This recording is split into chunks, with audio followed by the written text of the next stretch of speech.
Good morning, Flosstube. I'm Sarah and you're very welcome to my channel, Sew Me Sarah. This is a little corner of YouTube all about cross stitch.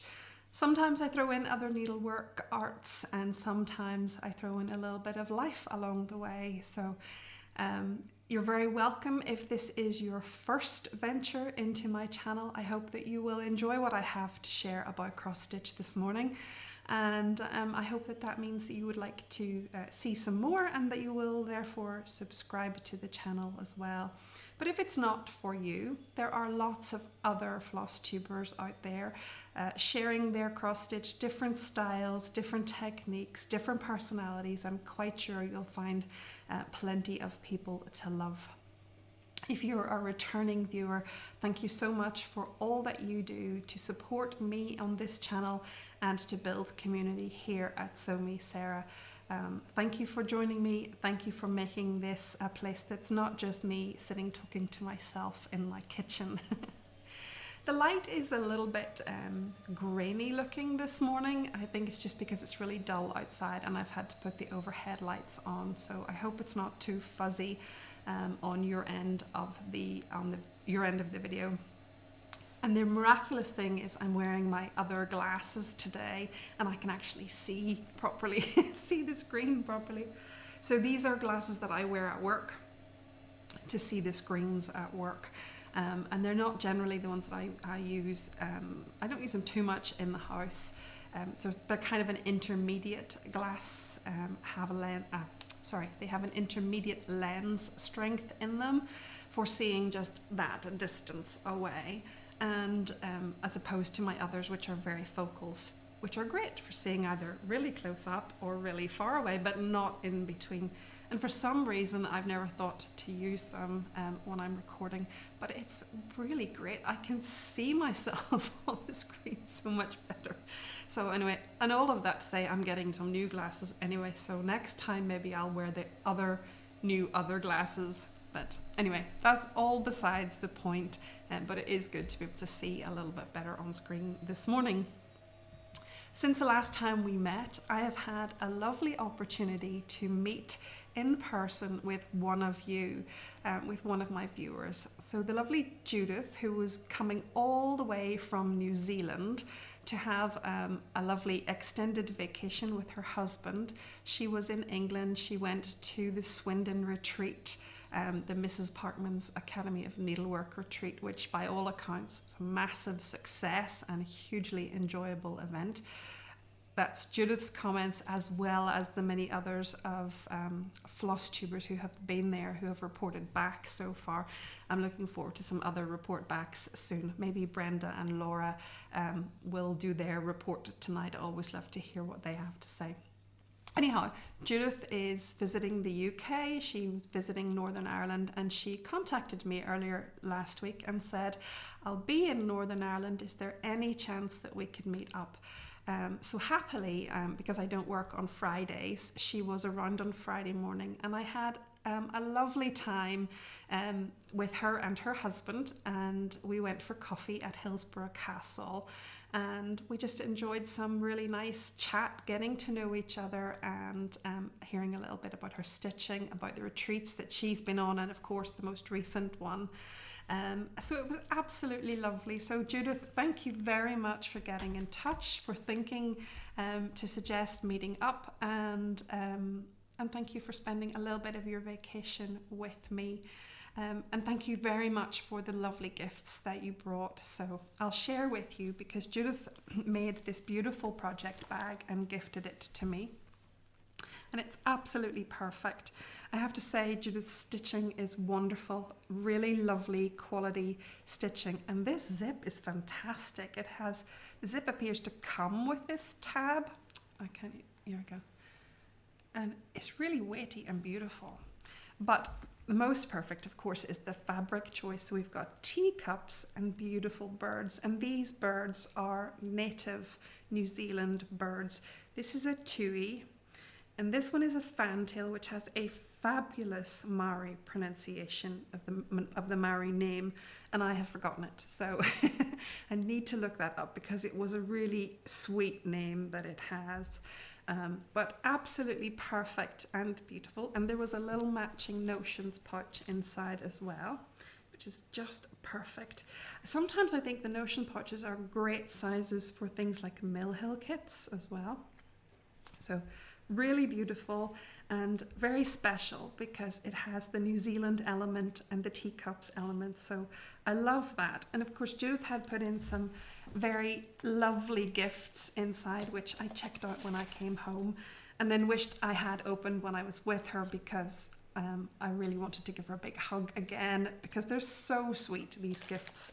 She gave me a beautiful piece of country stitch hand-dyed linen, and this is a colour called 90 Mile Beach, and it's a 40 count Newcastle. I don't know if you could see, that's maybe a good reckoning of its colour.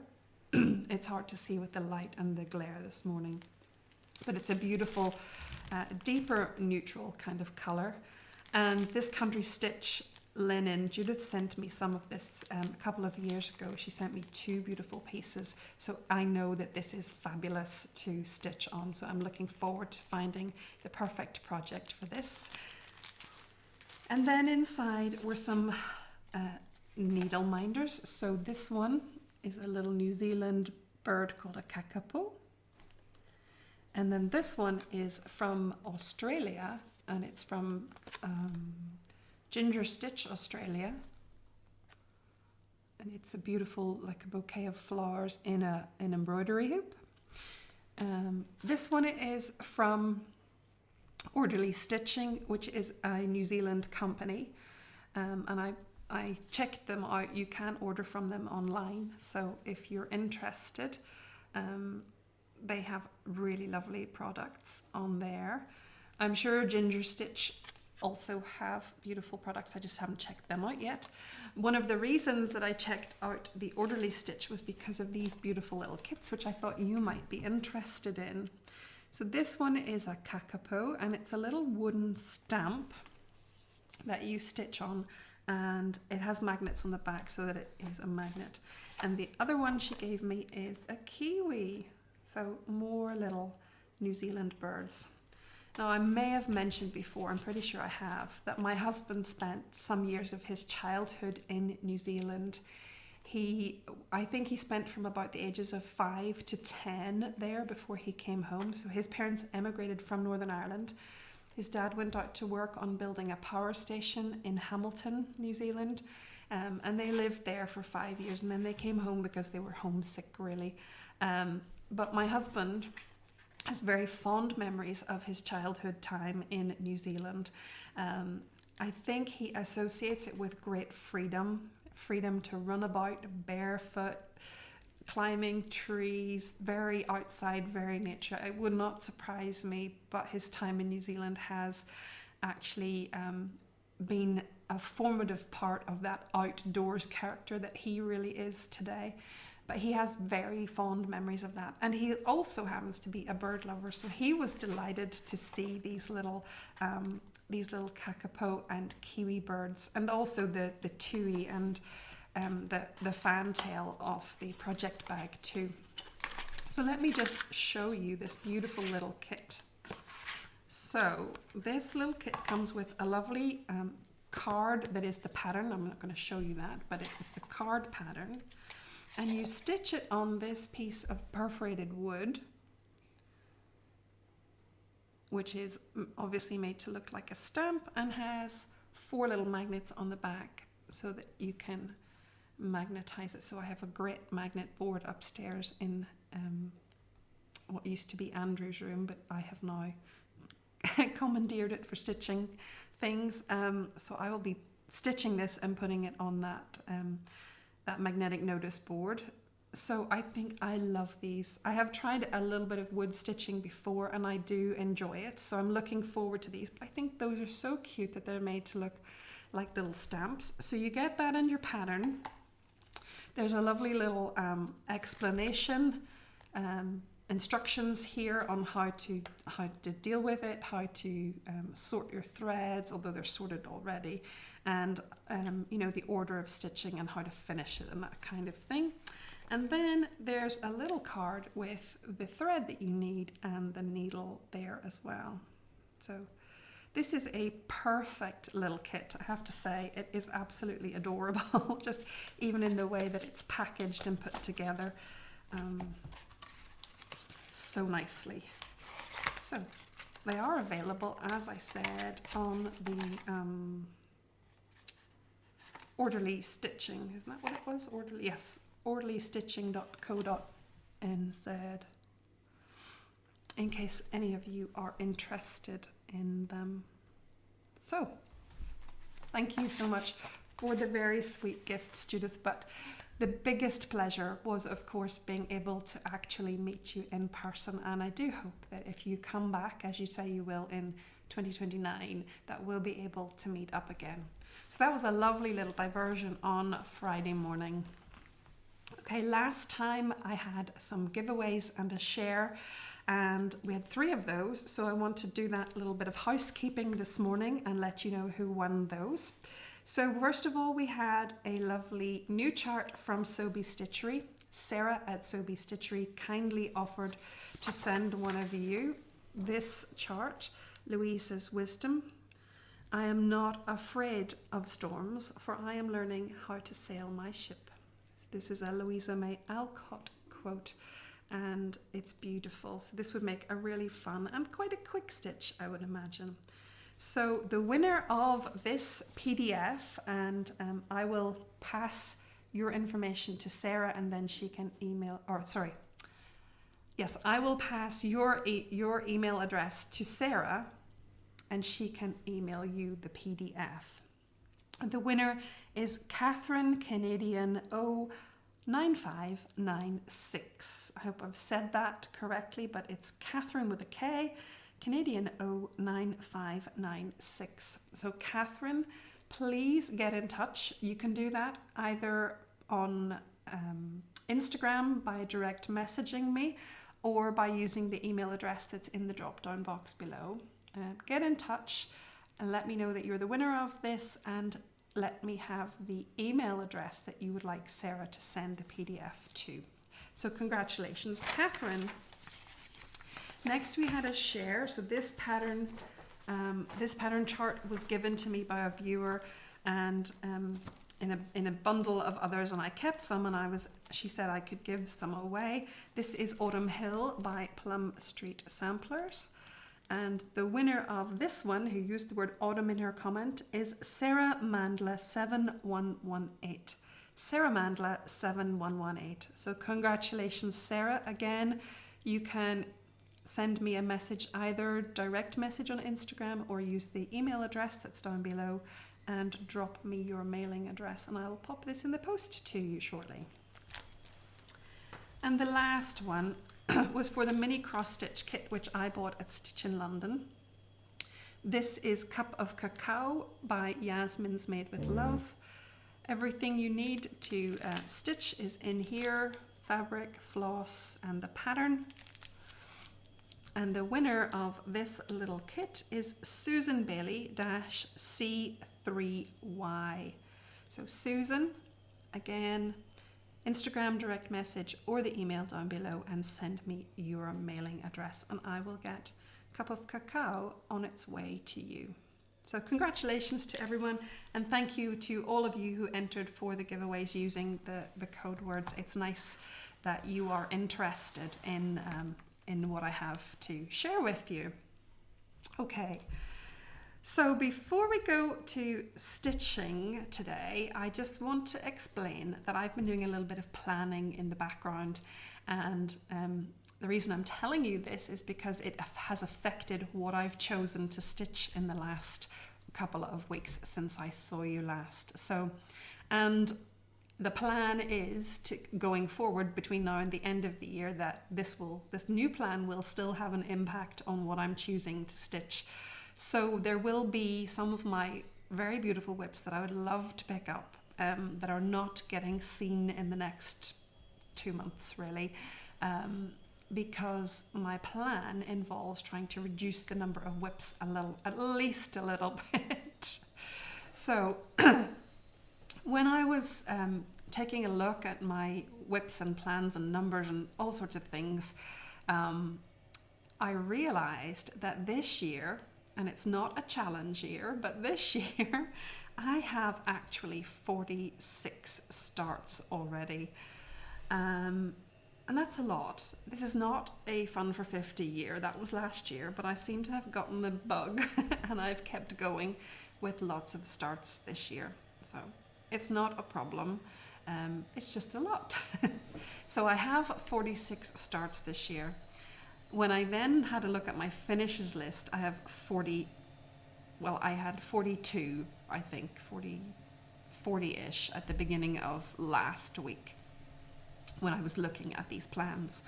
So, so it wasn't too bad. You know, the net effect was 5 or 6 more whips introduced to my whip count that I came into the year with, which was already high for me. So not too bad on the net effect, but what it did make me think about was, well, is there anything in here that I would really love to get finished by the end of the year for a particular reason, or just like to get finished because it's low-hanging fruit, let's call it. You know, it's easy to pick off because it's almost there or won't take too long. So I spent a little bit of time looking through all of the whips that I had and tried to decide what might be possible. I don't know if it's entirely possible, but what might be possible between now and the end of December to try to finish up some whips. It's not just about knocking down numbers, but actually finishing some things and enjoying finishing them. And also, yes, to bring the numbers down a little bit, because there are plans for lots of new starts next year too. Hopefully maybe not 46 of them, but we will see. In my defense, and I have no defense really, but a lot of the gifts a lot of the numbers are made up with groups of gifts. So I maybe stitched 5 or 6 things in a group to give away or whatever. So that kind of helped bump the numbers up a bit, but I have enjoyed every single start. I wish that some of them I had maybe held off on, like Fancy and ABC, for example. It's a beautiful red sampler by Mama Loves You GB. And I started it on impulse because I bought it. I bought it fully intending for it just to be an addition to stash for right now, but couldn't stop myself from starting it. And really, I haven't had the time to get into it well. So in that sense, I wish I hadn't started it already, but I did. So it's part of the numbers. But it's so early on in its start that it is one, for example, that I probably won't be picking up between now and the end of the year. But, the view is if I can clear out some other things, then the whips that I'm not going to be working on between now and the end of the year can start to be reintroduced again next year. Anyway, you probably don't really care about all this. I actually like to listen to other people's plans, the way that they think about things and how that works for them. Not that it necessarily works for me in the same way, but I do sometimes get little gems of ideas from other people's planning processes.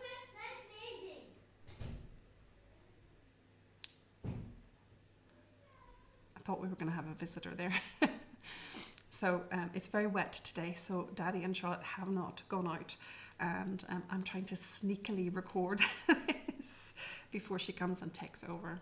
So anyhow, planning, yes. So as I said, I like to see how other people are doing it, and there do seem to be quite a few Flosstubers mentioning thoughts of next year and plans for next year already. And I know that I have been talking to some friends about things that we want to stitch together next year and other things that we want to do. So it's definitely on my radar, the planning for next year. And then I wanted to plan the out of this year, plan the end of this year at the same time. So that's what I have been looking at. And the end result of my deliberations was that I created a project countdown for 2025. And this is my project countdown. This is just my stitching notebook. that I've been using this year. So the project countdown for 2025 has 13 projects on it that I reckoned I could, with enough focus, I could push over the line and get finished by the end of this year, by the end of December. There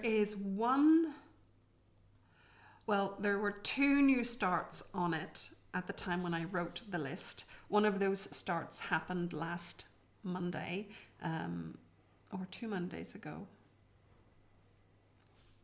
Something like that. Anyway, there's 1 remaining new start, and that's Frosty Tiny Town, and that's for later in December. I'll be stitching that along with Marianne Johnson. So that is another planned new start, but it's small enough, and I'm hoping that I would start and finish it in December this year. The others are projects that were coming to conclusion, or could be picked up and pushed over the line with a little bit of focus. So, as you can see, I've already ticked a few off. I've actually managed to tick off 5 in the last 7 or 8 days, which is pretty good. And that's just by focusing on them, using them as daily threads also. So one was the winter pillow, for example. So anyway, I will show you these finishes as we have a chat. This is where this selection of projects has come from. It has come from thoughts of getting things finished. So the first thing, though, of course, is a new start and finish. So it is actually a Mill Hill kit that I had in stash, and I really would like to be able to hang it on the tree this year, so I picked that out. And it was also a good excuse to use my handy dandy little new magnetic frame. So I used the magnetic frame, and the verdict is that it's really helpful and really good. There's one little problem with it, and I'll explain that in a minute, but this start gave me an excuse to use this, and this is the little ornament, and it's called Sleigh Ride, and it's very pretty. It's got a little Scotty dog there in the front of the sleigh. Oh, the little charm was turned around there. There's a little Christmas tree charm that hangs off the back of the sleigh. Lots of beading. So this Mill Hill had a lot more beading in it than any I've ever done before. But I enjoy the beading. It's fine. It's not a problem to me. There was just a lot of it, and I hope you can see it. I hope it's not making you seasick. There's lots of beads in there, but it's very sweet and very pretty. You make the little bead hanger for it as well, and then I finished it with a little bit of self-adhesive velvet, which I bought in a multi-pack from Amazon. It's a nice simple way to finish off these decorations.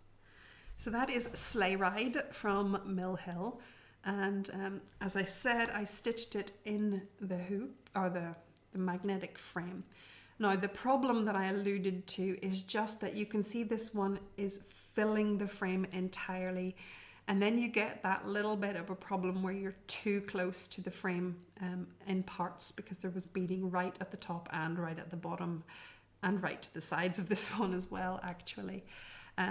But when I say it's a problem, I did everything else, and I just left the beading that was at the very edges until the end, and then took it out of the frame and just did it in hand the way I normally would with a Mill Hill kit.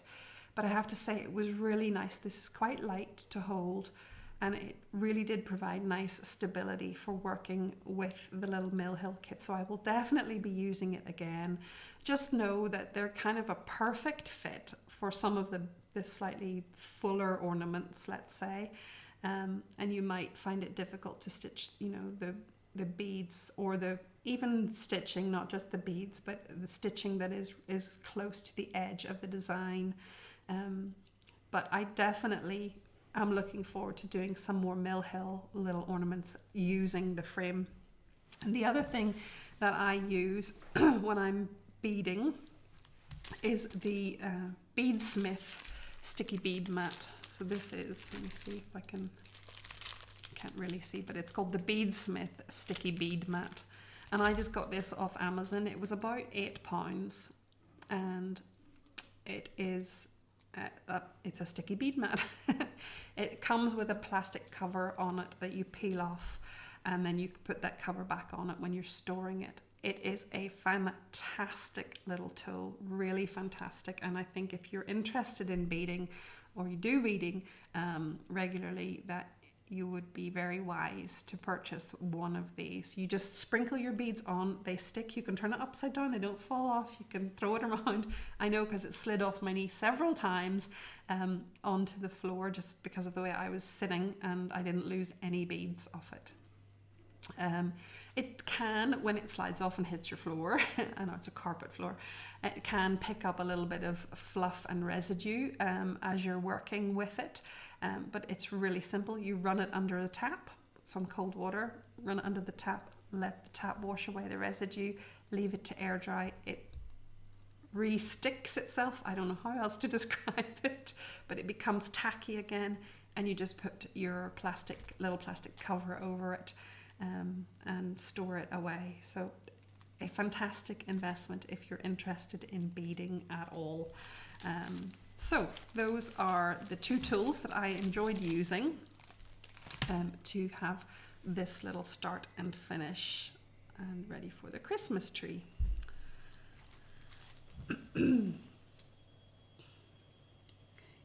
I have a couple of other finishes, not fully finishes, but finishes. First is Winter Pillow by Flossabilities. Ta-da! I love it. I love it. I love all of these little pillows by Flossabilities, and I have the little autumn one behind me on my autumn display, and that one really, excuse me, I have a head cold and it's, yeah, you can hear it, sorry. Yes, the autumn one inspired me to want to pick up some more of these pillows that I have in my stash. So this is the winter pillow, and I stitched it on 32 count Lugana. It's a picture this plus Lugana called Mystic. The color is beautiful. I did have trouble, I said, I think last time, that I had trouble with 2 strands on the 32 count. So I didn't use 2 strands, I used 1. And it's so much neater, and the coverage is still lovely. It's picture this plus, so it tends to feel like a tighter weave. I don't know if it is tighter, but certainly the threads of the warp and the weft threads definitely seem fluffier to me. I don't mean fluffy as in they've got fibers fluffing, but they're fatter. They seem to have kind of bulked out or something. Whether that's in their dyeing process, whatever they use. But beautiful fabric nonetheless, but just didn't look good with 2 strands on it, so I dropped down to 1. And I think it's really, really sweet. So that was my daily thread stitch for the last few weeks. It was a really nice one to do on a daily thread basis. So I'm hoping to have a new start today. I will pick up the Christmas pillow and start it as my next daily thread. It is one that is on my countdown list as a new start. Oh yeah, that's the second one. That's where I was thinking. Frosty Tiny Town and the Christmas pillow. But they're both new starts that could both be finished, she says, crossing her fingers. So I have enjoyed doing this one as a daily thread. So that's a Flossabilities winter pillow. Oh, the floss that I used on that was Classic Colourworks Snowball, which was a really nice bright white colour. And then another little one that I had started and I thought it would be a good one to try to just get finished is Tea for Two.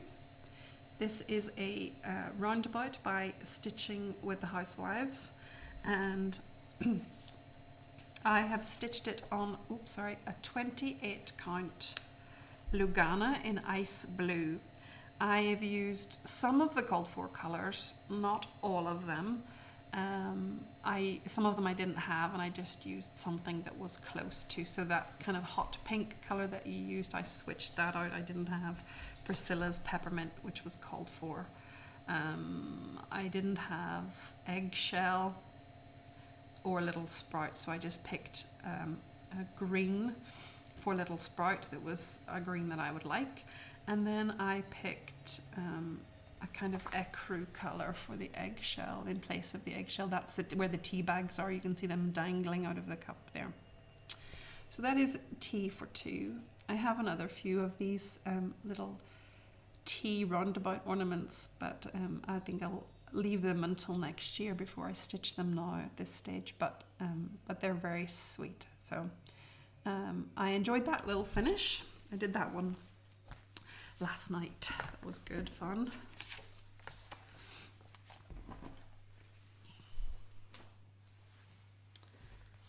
Okay, just see where I can place everything without an avalanche being created. Next finish is one for my hubby. This is a primitive hair pattern called Christmas Carol. I am personally calling this one the Scrooge and Marley Counting House because there are two patterns in the pattern chart. There's another one that says Bah Humbug, and I will do it maybe next year. But this is Scrooge and Marley, and I'm so happy with this finish. I did cheat and I didn't fill in all of the background stitching in the sign because you fill it in with ecru, and I didn't see the need. Whenever I've got this beautiful dyed fabric, it's a picture this plus 32 count vellum, I think. Yeah, I'm pretty sure it's vellum. Yes, vellum from Picture This Plus. So I think the mottling that's in the fabric gives it a really nice ye oldie look anyhow. So it's kind of that aged, worn sign. So I love him. I love this Scrooge, and it's going to make quite a big pillow. I think I'll make it into a pillow. I was out shopping yesterday and I considered buying I considered a sleigh for it. I thought I could maybe mount this one on the sleigh, and then when I stitch the Bah Humbug one, that could be propped against. So this one would go on as a flat piece, and then the Bah Humbug could be a pillow that rests on top of the sleigh. Unfortunately, I didn't see the sleighs. So I went to a store where I knew they had them last year, but they didn't have them this year yet. So I think I'll maybe hang on for a few weeks and see before making a final decision, because I still think that would be nice, although it does mean then I have a big sleigh to have to store away somewhere. But anyway, thoughts and thinking, that's what we're thinking of at the moment for Scrooge and Marley's Counting House. Excuse me.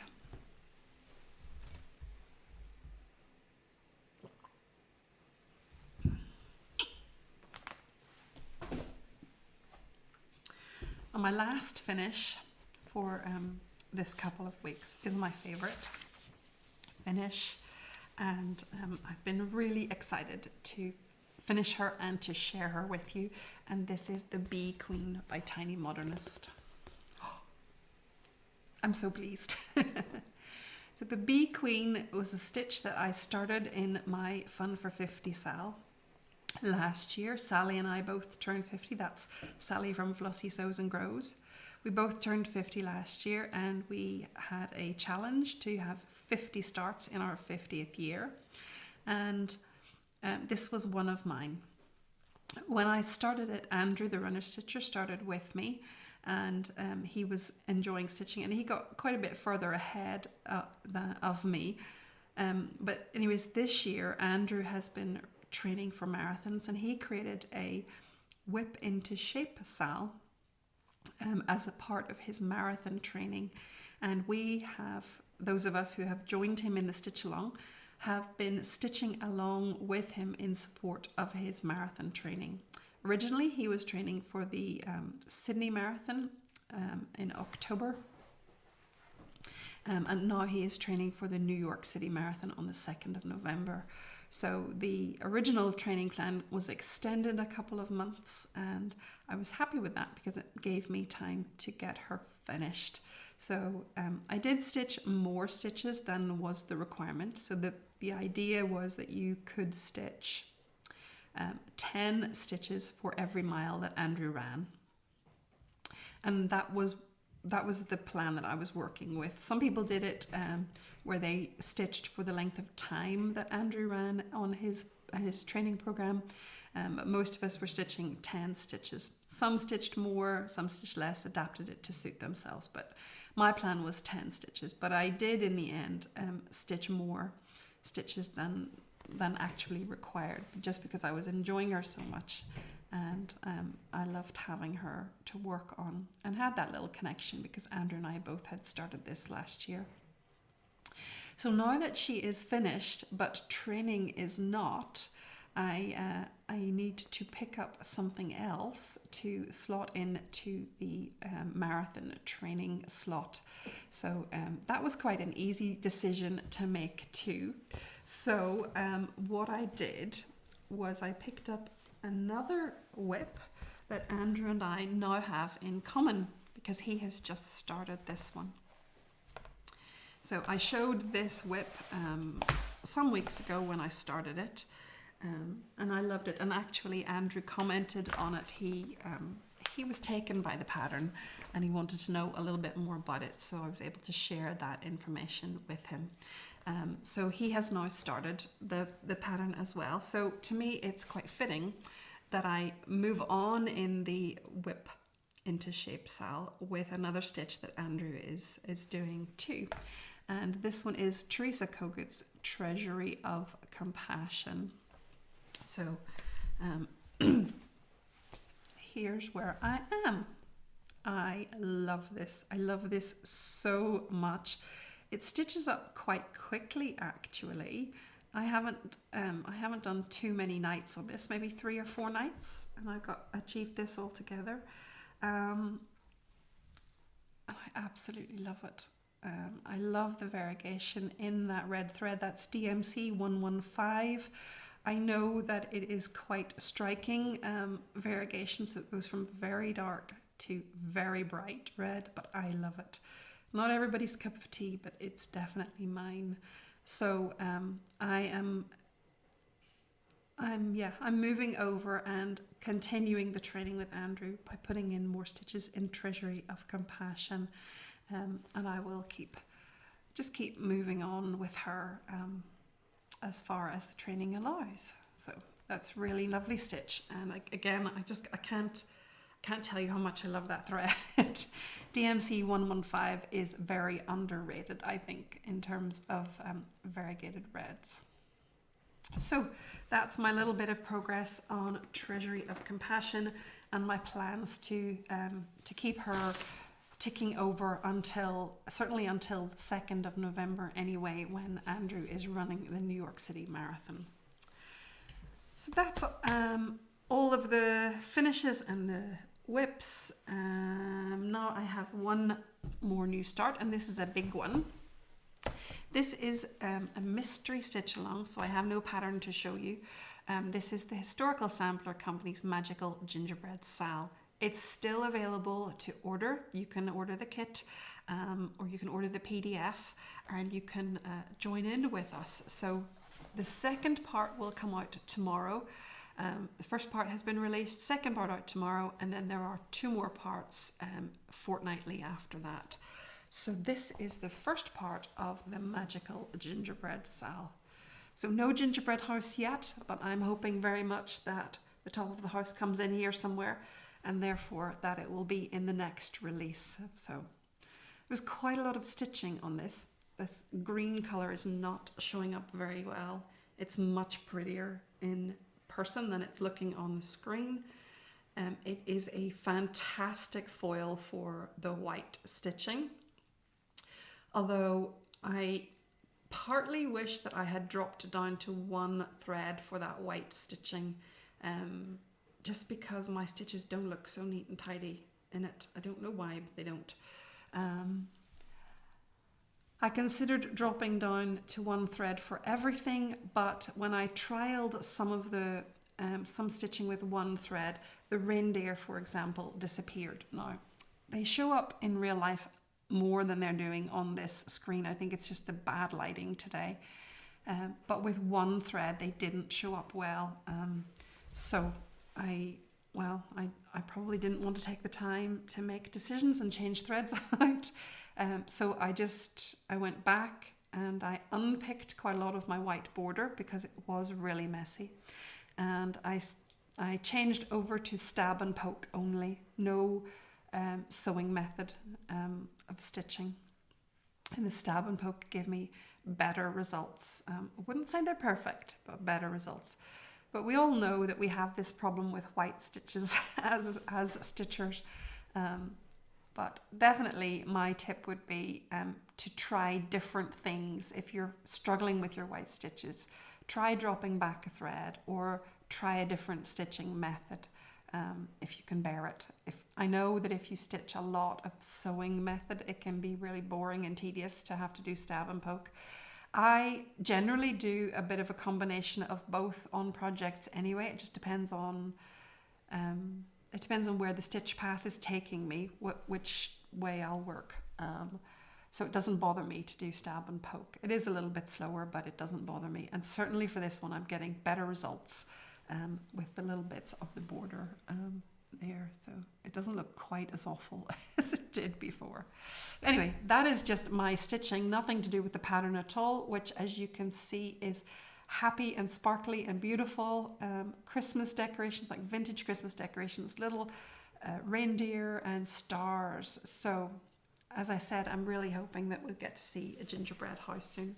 It was quite a lot of stitching, quite a lot of start and stop with colours, but you have to do that to get the effect, don't you? You have to do that to get the different colours in there into those little ornaments and things. These little threads here are just where I've pulled my threads through to the back because I'm not sure that these are finished. I don't think they're finished. The pattern comes as a quarter of the pattern and it's sort of literally just stopped at a particular line. So I'm kind of assuming that those ones were finished, but I ran out of thread anyway, so that was fine to finish them. But these ones, I can pick these threads up and continue them. So that's just why that looks the way it does. So a fun start. I'm really hoping, pardon me folks, I'm really hoping because it's on my countdown that Magical Gingerbread Sal will be one that, Gingerbread House Sal will be one that I can keep up with. It's quite a bit of stitching, but it's fun to be working on something festive at this time. So that's all of my stitching for now. The plans going forward are to keep focused on this project countdown, to keep picking up projects that could be worked on and could be pushed over to finish. Now I did pick particularly easy ones to start with, like the tea for two, which was small, and the winter pillow, which was small. So the next ones that I've got, the ones that are left on this list to choose from, are a little bit bigger or a little bit, they don't have as much of a start on them already, so there's a bit more stitching in them. So I'm not expecting lots of finishes by next time that I see you, but certainly hope to have more progress on them so that they can be finished by December. So I will keep those as my focus. Treasury of Compassion comes into the training for the marathon with Andrew at the Runner Stitcher, and the Magical Gingerbread Sal, then I'm trying to keep up with that as the parts are released. There's possibility that I will start something else new, but I'm not sure, and it may be a few weeks away, but I was gifted the class at the Jingle Ball, the Christmas Snow Globes class. This is by Hello from Liz Matthews. This is her Jingle Ball class this year.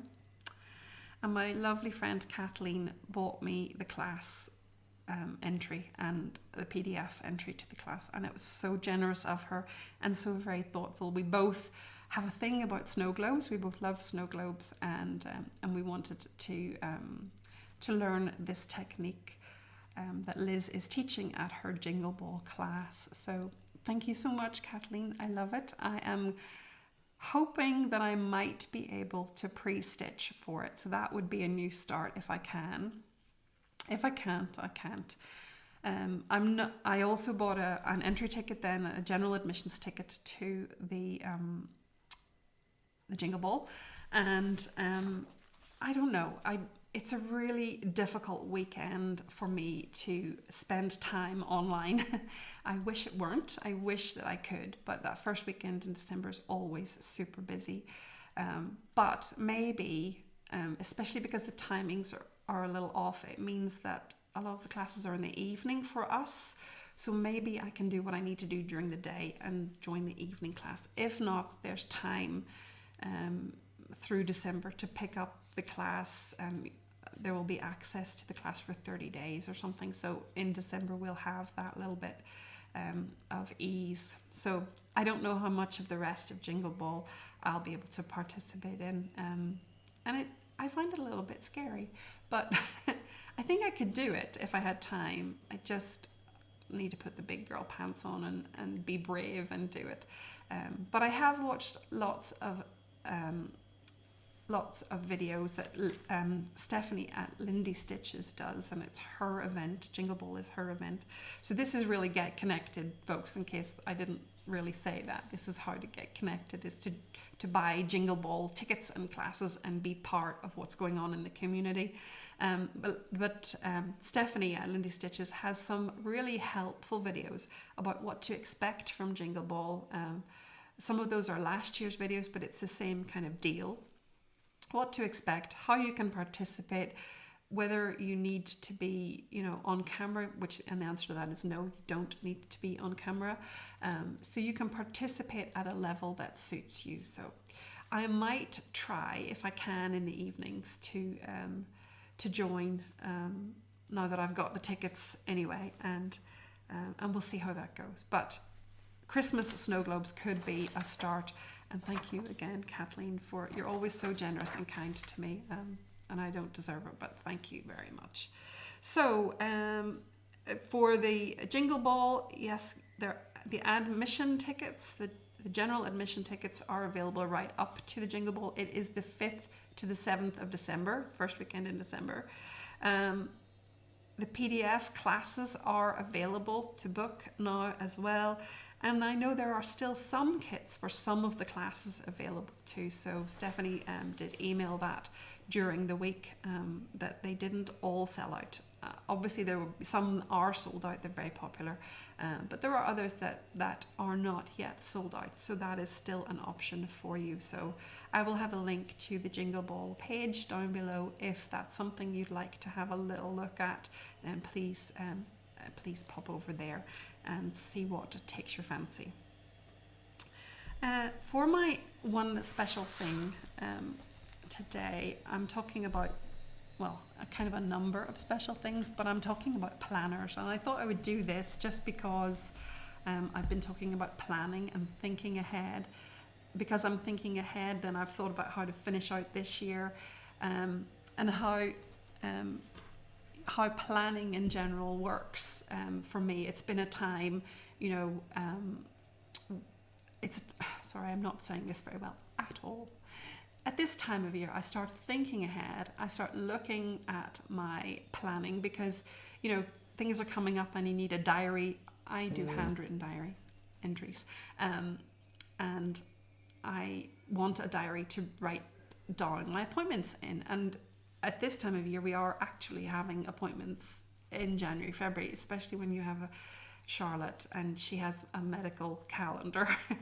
So I have been purchasing the 2026 diaries and planners that I want. And I thought I might share that with you as a special thing because I love stationery. I've always loved stationery. As a little girl, I didn't buy fripperies and toys. I bought pens and paper and pencils and rulers and all kinds of stationery. That was my thing. And so it still is to an extent. And I have some very nice diaries, planners, journals that I use. And I thought I might like to share them with you, just in case you're that kind of person too. I know there are lots of us out there in the cross-stitching world who also love paper products. So first up is a regular diary, a regular planner. So this is the one that I write in my things that I have to do around the house. I have to bake a birthday cake. It's time to bake Christmas cake. It's somebody's birthday, what hours I'm working, what appointments I have. So it's a regular, everyday to-do diary. And this is mine for 2026. I don't carry this about with me, which is why I'm happy to have this spiral bound. Spiral bound doesn't do well in your handbag. But I like the spiral bound on this one because this just stays at home, and I write in it at home what's coming up, what I've got to do. This is from a company called personalplanner.com. Let me just check that. Yes, personalplanner.com. Okay, I am going to show you a code here. If you were interested, there's a friends code down here for 10% off. This comes from Norway, I think. And now it requires a little bit of time and effort to get your diary ordered. And that's because you can choose the type of inserts that go into it. So you can choose everything from the cover. So it comes with this nice plastic cover to protect. And then you choose a pattern and you can personalize it. So there's my name and the year. I have lots of choices of pretty covers. Okay. And then you can choose the layout of the pages. So generally they come with a month spread, and then they come with a week. I think you might be able to buy a daily one as well, a page a day.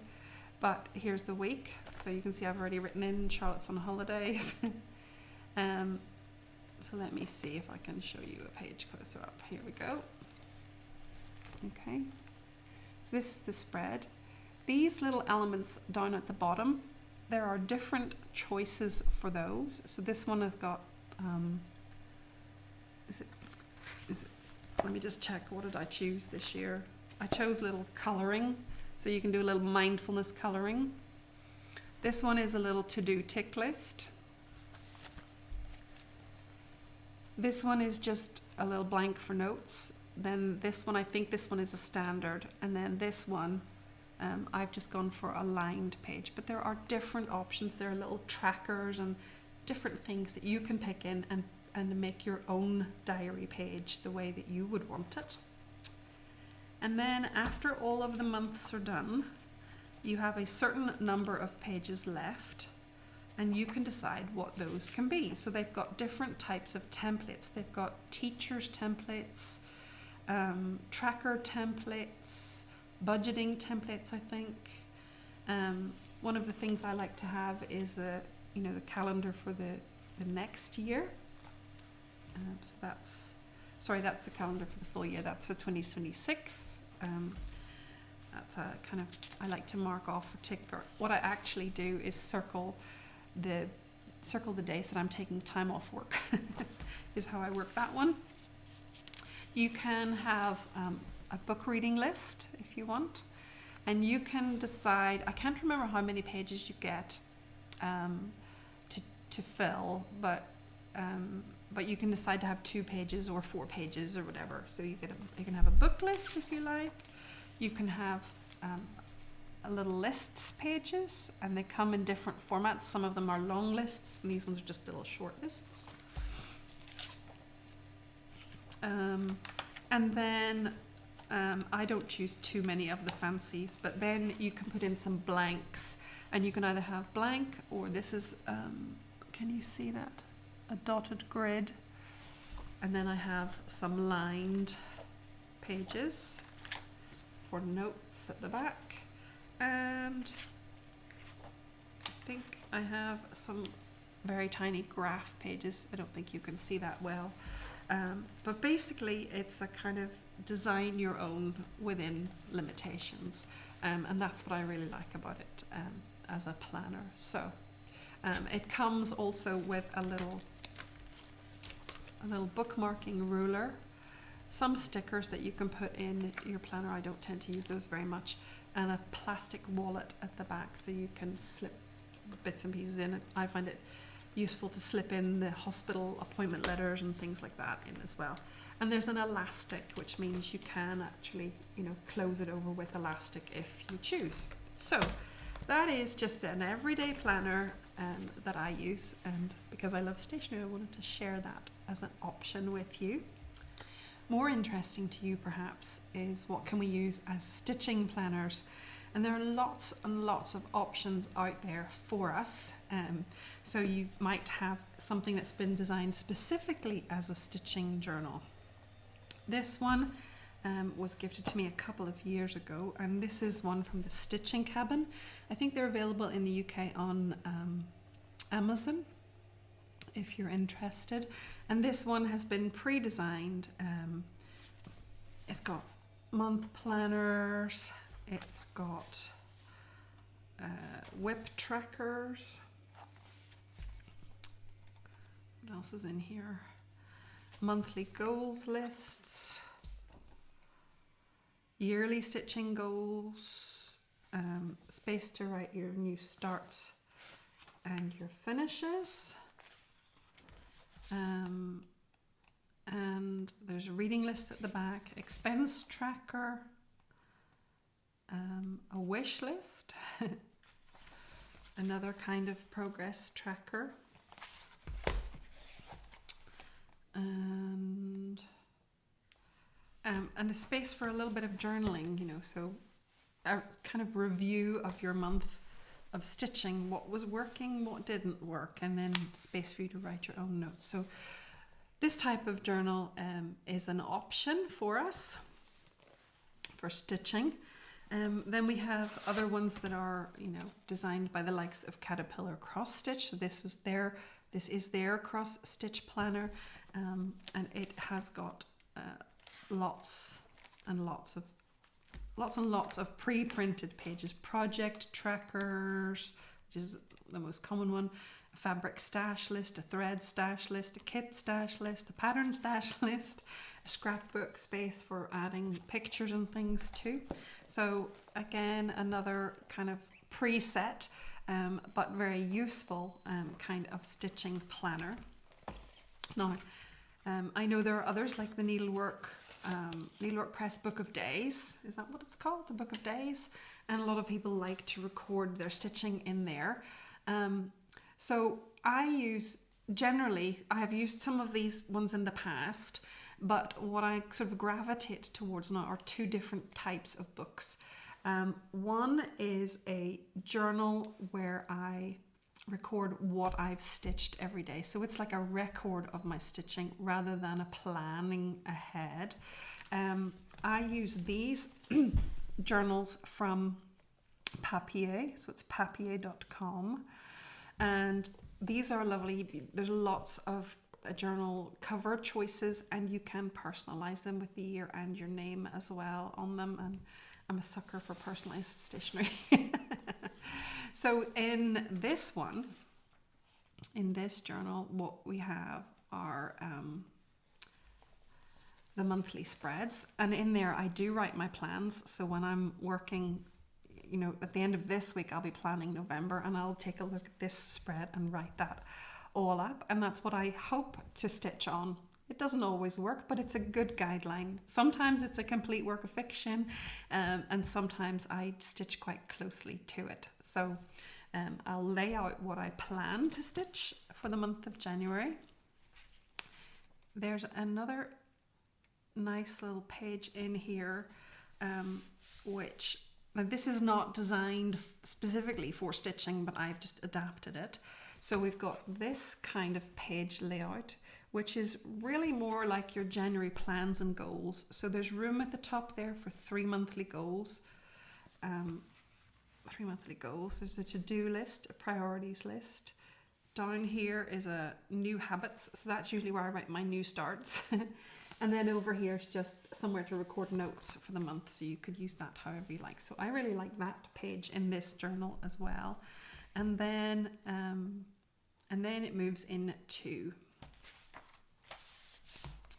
regular diary pages. So this is a week to view version, and I will record what I've stitched every day, and occasionally I'll throw in a sticker here and there to go along with my the stitching, whatever it is. So that is my preference for a stitching journal. It's from papier.com, and yeah, I've even stuck in a few bits and pieces in the back. So there's room in the back for you to write some notes and stick things in. I keep in the back here, I keep a list of my whips by age. So that's the order of whips. And then I keep a note of all my starts and my finishes. So that's what I have as a record of my stitching. And this is my 2026 one. So I went for another a similar kind of cover, slightly different patterns this year, but I went for pink for next year. I love new things. So that's the record, but in terms of planning, writing notes, making notes, whatever, I usually use some kind of notebook. And last year I just bought a big spiral bound one, and I kept lots of notes in it, and I'll add things in. So there are notes in here about Stitch in London, about Flosstube plans, monthly thoughts and plans. You know, if I'm thinking way ahead, like I'm thinking to July or August of next year, I'll write in, you know, birthday start for whatever, and you know, whatever, for whoever I should say. I added in some pages this year for Andrew's marathon training, so that was me keeping numbers, keeping a record of the numbers. So this is all kind of, you know, thoughts and scribbles and writings and whatever. But this year, as in 2026, I have a very beautiful journal to do this with. And this one was a Christmas gift last year. Can you see at the bottom? It's embossed. So it's a leather cover, and hubby bought me this as a Christmas present last year. Now, at the time, he gave it to me on Christmas Day. And at that time, I already had my planning journal all laid out and ready for 2025. So I didn't use it for this year. But now I'm planning ahead for 2026. And this is the kind of notebook then, this is the notebook that I'm going to use. It can be any kind of notebook that suits you. It doesn't have to be as fancy as this. Certainly if I was buying it myself, I wouldn't have bought as fancy a one as this. But this is from paperheaven.com or co.uk. Let me check and I'll see if I can. penheaven.co.uk, and it's a refillable journal. So this leather can be personalized, which he got personalized with Sew Me Sarah on it, which was very sweet of him. And then inside you've got a refillable journal, so that can be taken out and replaced next year. So in the last couple of weeks I have been thinking about what's coming next year and what kind of planning pages I want to have, and I decided to make it pretty. So I have some stickers. So there's 2026, and I've got my Sweet 16 plans. I'm beginning to think about those. I'll talk about that another time. Because we know Sweet 16 is long gone. We're not a lot older than Sweet 16. And then I have some notes and lists, whatever way I find helpful. So I have a section for Flosstube planning. I have a little wish list, few pages for wish list in here, shopping orders. Here is a kind of monthly spread, and I've already written that on. This is for May, 14th of May. That's my Flosstube anniversary, so I don't forget. I have January, starting a new style for across the pond, that kind of thing. Okay, so that is my notebook. As you can see, I have been fond of the washi tape. Washi tape and pens. I would probably do a lot more with my journals if I had time and more money to spend on supplies, because I love it. I love that there are so many beautiful supplies that we can have. But a little bit of washi tape and a pen and some notes, and I'm happy. And then this one ties back up with a long leather string, so which is very nice. So that is some little thoughts about planners. It can be any kind of notebook that gives you the space to plan, to record, whatever it is that you like to record. And you know, there are some beautiful specifically designed stitching journals and things, but sometimes that can be too rigid, not to your taste, whatever. If it is, buy them and support those who are making them for us. If, like me, you prefer to be a little bit different and have a little more flexibility, then pick up a notebook. It can be as basic as this or as fancy as this. and just go for it. Plan and write your notes and record your thoughts, whatever way you want to do. So those are just a few little thoughts about the planners. Yeah, keep an eye out. Obviously, other at this time of year, I've heard other floss tubers starting to talk about future plans and 2026 plans. So do listen out for how they're planning and what they're using. There are digital versions of things too, folks. I just don't use them, so I don't know how to tell you about them, because I don't know anything about them or where to get them or what they are, but there are others out there who do use them. So so keep your ears peeled if you're interested in any of that. So that took a little bit, maybe too long, so I'm sorry that that wasn't more stitching and maybe just a little bit waffly, but I know some of you will have not minded. Let's put it like that. Okay, I am off to drink some more water because I'm getting raggedy and I'm going to put my feet up and I'm going to get cozy for the afternoon because I can. We have an extra hour today because our clocks changed overnight and they fell back an hour, so I have an extra hour, and I fully intend to make use of that extra hour stitching and not anything else. So that is my plan for the afternoon. I hope that you have great plans too for today, and I should see you in about 2 weeks. Probably not on Sunday. That will be Sunday the 9th of November. And that day is the day I'm going to lunch with my dad and my family. My dad is turning 80 a couple of days after that. So we're having a little celebratory lunch for him. So I probably won't record on the Sunday. I will try to record on the Friday or the Saturday and just pop in and say hi and show you how I'm doing, confess to any new starts that I shouldn't be doing and seeing how I get on with the project countdown list. So until then, I hope that you will stay well and stitch happy. Take care, folks. Bye.